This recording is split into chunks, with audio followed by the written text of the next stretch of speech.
Patrick Hetzel.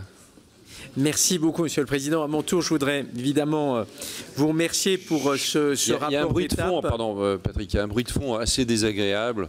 Donc je sais qu'on est nombreux, je sais que chacun peut avoir envie de parler avec son voisin, mais si vous pouviez juste écouter les orateurs, ce serait quand même plus poli.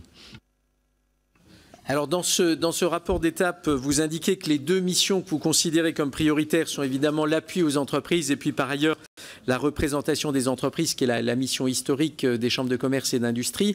Je voudrais surtout insister sur le fait que, évidemment, quand on regarde la mission formation, vous avez raison de dire qu'il y a une partie qui peut relever du marché concurrentiel, mais vous avez vous-même indiqué qu'il y a un autre volet qui est notamment les écoles de management.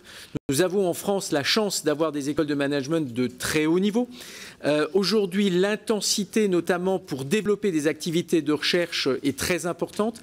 Donc la question du financement de ces écoles de management est plus que jamais posée.